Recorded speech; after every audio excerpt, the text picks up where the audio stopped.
Alright guys, so this video is going to go over how to set up and execute the 45-degree leg press. So if your leg press does have the ability to be adjusted at the foot plate or the backrest, what we basically want to do is have it so the foot plate is all the way back. What that will basically mean is that will stop your ankle mobility being the limiting factor during the movement.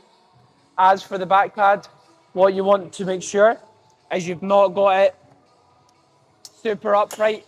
What that will mean is you'll most likely run out of range of motion at the hips before you get full bend at the knee, which is not what we want if we're trying to target our quads throughout this leg press, which I'll usually try and do unless specified otherwise. So if you put it all the way back, it will mean you'll get full bend at the knee before your lower back rounds and before your knees start jamming into your chest. So once we've got that set into position, what we then want to think about is our foot position on the movement. So what I recommend is sit on the seat and then get your foot position. You want your feet as low as possible before your heels lift at that bottom position. Press it up, unrack it however your leg press permits. And from there, what we're thinking about doing isn't just sitting limp on the seat with a lack of attention to detail. We're thinking about pulling down on the handles. When we do this movement, the sled's pushing me back and up the seat.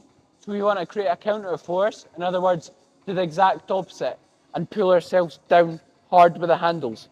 From there, keep yourself laid back on the seat, go as low as you possibly can, getting as much bend in the knee as possible, and then drive up.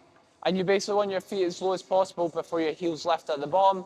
You could even argue for some individuals, if it's pain-free, if it feels good, and they don't have any issues doing so, that bit slight of heel elevation is not the end of the world, if it allows you to target your quads a bit more effectively and get more bend in the knee. And then when we're doing this, again, I'm staying back on the seat so I'm not causing my knees to drive into my chest, and I'm keeping everything stacked, which again allows me to produce more force by being able to pull myself down harder throughout.